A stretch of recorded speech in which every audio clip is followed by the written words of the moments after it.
When you have a government that operates without limits, who proclaims the right to arrest, torture and kill anyone, anywhere, with no warrants, no trial, no due process. When you have a government that militarizes the police and grants the armed forces the power to operate with impunity, within your own borders and beyond. A government that views you, the people, as the enemy, and treats you as such. When you have a government that lies to you, takes you into wars of aggression, toppling country after country, killing countless innocent civilians, and sending your sons and daughters, and your fathers and your brothers home in flag-draped coffins, or disfigured and broken in mind and body, their lives destroyed in wars that serve only to line the pockets of an unelected cartel of bankers and corporations. When you have all of this right in front of you, so blatant, so clear, you shouldn't have to be convinced that both parties in this political puppet show are owned and operated by the same interests.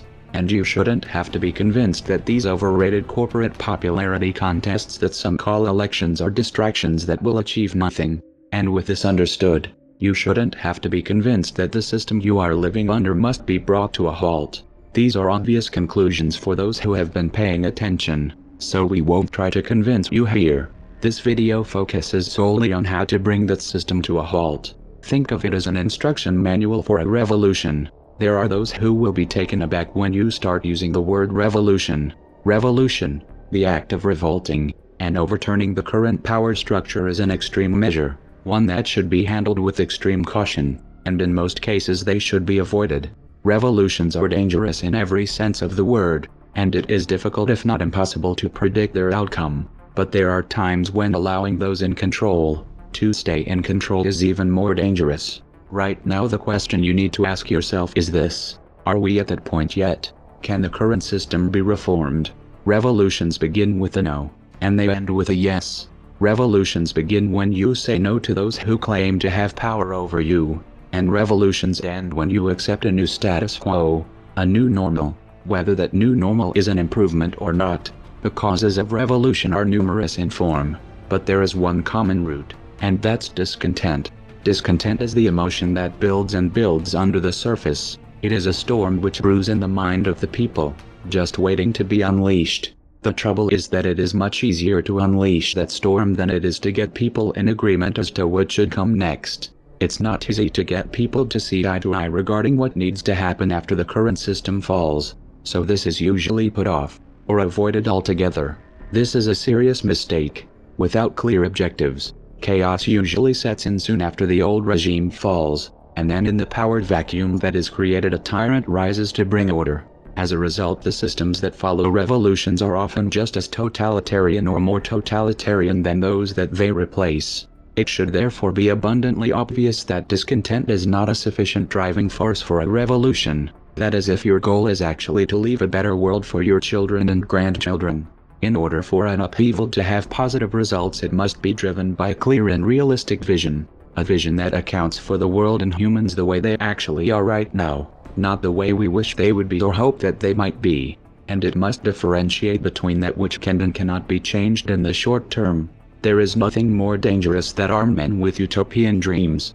So let's be realistic, shall we? We the people are divided. We have divided ourselves into classes and subclasses. Liberals and conservatives, libertarians, anarchists, socialists, anarcho-socialists, monarchists, state-based free market capitalists, anarcho-capitalists, resource-based economy advocates and more. There is absolutely no chance that any one of you is going to convince all of the others that your way is the right way, unless of course one of you rises to political power in the fray and enforces your beliefs by the barrel of a gun. This is the way that usually happens throughout history, and this is what we must avoid repeating. A movement is only successful if it starts with an idea that is strong enough to take root in the mind of the population, and inspires and motivates people to spread it. It is possible for a diverse and divided people to form a coalition in times of great need and unify around an idea, but it only works if that idea meets the following three requirements. 1. It must articulate a clear and defined common interest which will allow the people to work together. The necessity for unification, even if that unification is temporary, needs to be evident to all stakeholders, and it must be accompanied by a sense of urgency which impels people to reach out to others in their community and spread the idea. 2. A clear vision of what you are working towards. What are you going to replace the current system with? Ironing out the fine details isn't actually productive. What's needed is a broad and abstract vision based on principles. In human societies, extreme and abrupt changes are usually destructive. All efforts must be made to retain social stability, and this means steering clear of any sort of utopian fantasies. The time to rewire humanity is not during a period crisis. Historically, such attempts usually end in tragedy. 3. A plan of action, and a clear understanding of the rules of engagement. We'll refer to these three elements collectively as the conscious revolution paradigm. You don't have to get mystical about it, it just means think before you act. Let's start with the common interest. Establishing our common interest is easy if you are informed, and if the people around you aren't informed, then your job is clear: inform them. Whether you consider yourself liberal or conservative, or none of the above, the bankers and corporations which hold the puppet strings of the state have placed us all on a path that leads to complete and total destruction. Our common interest is the world we are leaving our children. The clear vision of what we are working towards is much harder. Again, there is nothing more dangerous than armed men with utopian dreams, and there's no greater symptom of utopianism than the illusion that we can convince the entire world to accept one monolithic belief system. Yet at the same time, all great movements are driven by an idea. They are driven by a vision. How do we resolve this apparent contradiction? How do we find a common vision without falling for the naive fantasy that we can unify all worldviews? The answer is actually pretty simple, and that's a good thing, because only very simple ideas can be transmitted from person to person without breaking down. Our vision must start with the foundational understanding that there is not one single right way for humans to live on this planet, and that it is unacceptable to force others into any system without their consent, or to use violence or coercion to compel them to obey a set of rules that they never agreed to. That should be common sense, but it's really not for most people. Most people like to use government thugs to enforce their good intentions. They just don't like it when it comes home to roost and the gun is pointed in their face. When the system falls, there is going to be no way to reconstitute it in its old shape and size without violence and coercion, and even that probably wouldn't work. Therefore, the only real, ethical option is to accept that Humpty Dumpty isn't going to be put back together again. When the United States falls, it's not coming back. This may not be true for smaller countries who are socially and ideologically unified. When it's time to rebuild, we don't need to figure out one system that everyone can fit under. Rather, we need to figure out an approach which facilitates multiple systems side by side. What would that look like? Imagine a network of small voluntarily formed communities bound together in loose federations that cooperate for mutual defense and trade as needed, with decision-making taking place at the local level. It's a simple concept, one that has been applied many times throughout history. The most striking example, however, is the Iroquois Federation, which unified 6 tribes, each with their own cultures and traditions. The Iroquois Federation existed before the arrival of Columbus and lasted until 1779, when they were conquered militarily by the U.S. Many historians believe that the Iroquois Federation served as the original inspiration for the United States. The most striking difference being that the Iroquois Federation never had a central government.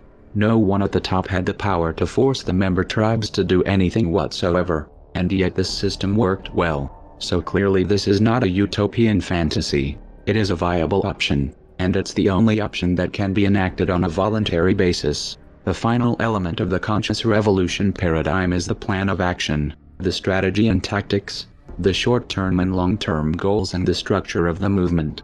First, let's start with the top-level strategy and move towards tactics. Some think of revolution in terms of bullets and bombs, but this is a misconception. Revolutions are about pulling the pillars of power out from underneath the state one by one until it falls. The state leans on 3 primary pillars of power. 1. Control of the group mind, ideas and beliefs.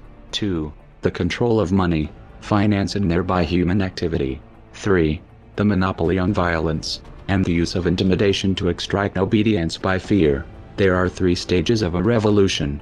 They are sequential, and they correlate directly with the 3 pillars of power. The first is the ideological revolution.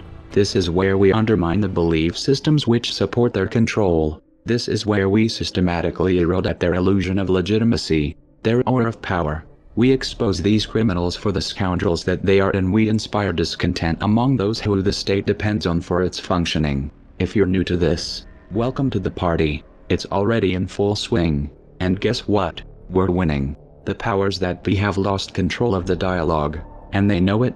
The second phase of the revolution is strategic non-compliance, or more accurately defiance. This can take many forms, and multiple approaches can be used at the same time. The goal of strategic non-compliance is to interrupt the chain of obedience for as long as possible, as many times as possible, to publicize that interruption on as large a scale as possible, to document the police and/or military brutality that follows, and to distribute that footage far and wide. The purpose of this is to damage the ruling party's image, because power is all about image.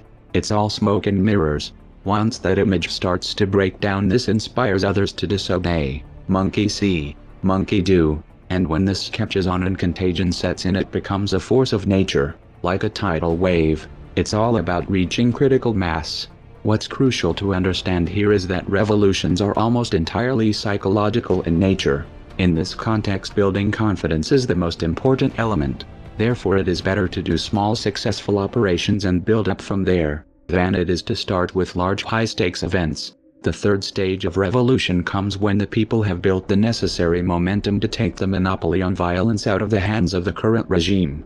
In the best of circumstances, such a transition can be relatively peaceful, but this is only possible when a significant portion of the police and military have taken the side of the people. The police and the military are the enforcement arm of the state. Without them, the powers that be have no power at all. Faltering governments almost always resort to brutal repression to attempt to stay in power, but this is often a fatal error. Even one refusal to follow an immoral order can set off a chain reaction that destroys the illusion of authority they so carefully cultivate. Once that happens, game over. In East Germany on November 7, 1989, the Communist Party ordered the military to put a stop to mass protests which had been growing throughout that year. The commander of the army refused and ordered his men to stand down. This sent a clear message that the Communist Party was no longer in control. This realization spread rapidly through the population and communism fell. Now, since this is such a crucial element in the equation, it's not something that should be left up to chance. Every effort needs to be made to right now reach out to the police and military, to help them wake up to what's going on and to let them know that the people will support them if they break the chain of command. Now that we've outlined the big picture, let's look at 2 other key elements: leadership and organizational structure. Our current system relies on a hierarchical chain of command, a social pyramid which allows a small handful of individuals to control everyone else. In sociology, this is referred to as vertical collectivism. If our long-term vision is not compatible with such a structure, it would be foolish to build a resistance movement which copies it. The ends don't justify the means. The means will determine the end result. So if we want a decentralized, non-hierarchical federation of autonomous communities to replace the current system, the movement must be decentralized and non-hierarchical as well. This doesn't mean that there is no place for leadership. To the contrary, leadership is essential. The distinction needs to be made between leaders and rulers. Leaders walk ahead of the crowd. Rulers place themselves above the crowd. What is needed is a vast network of leaders, independently motivated and capable of thinking for themselves, working to organize groups both locally in the real world and online, unified not by obedience to a single leader, but unified by an idea. Now, while this approach does present challenges logistically, it has the advantage of making it virtually impossible to destroy the organization merely by getting rid of 1 or 2 leaders. A distributed organization structure is much more resilient. So where are these leaders? Well, don't wait for them to appear. We need you to be one of those leaders yourself. If you don't know how to be a leader, learn. Dealing with crowds is a skill, one that you can refine through practice and study. Anyone who wants to learn the basic psychology of uprisings, and how to work with the public should study the following books intensely, reading them each several times, taking notes and reflecting on what they say. The Crowd, and the Psychology of Revolution, by Gustave Le Bon, and From Dictatorship to Democracy, by Gene Sharp. Now a word of warning. These books contain politics, opinions and prejudices that we do not endorse. However, they do offer a great deal of insight as to how to take power out of the hands of a tyrant.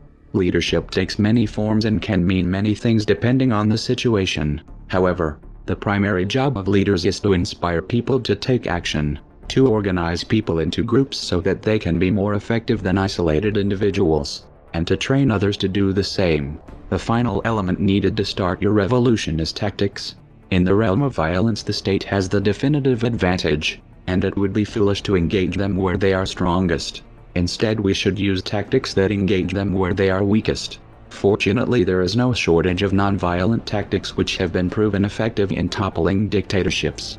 Gene Sharp's book From Dictatorship to Democracy lists 198, but those are by no means the only ones that can be used. The tactics employed by each group will depend on the mission and the specific goals of the group.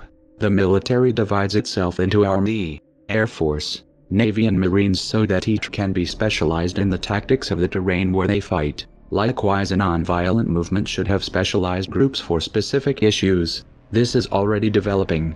Whether you start your own group, join an existing group, or act as an individual will depend on your disposition. No one can decide that for you. The most important thing is to take the first step and to start doing something, anything. Take action and break the inertia of passivity. This is how you take back your power, 1 millimeter at a time. We are anonymous. We are legion. We do not forgive. We do not forget. Expect us.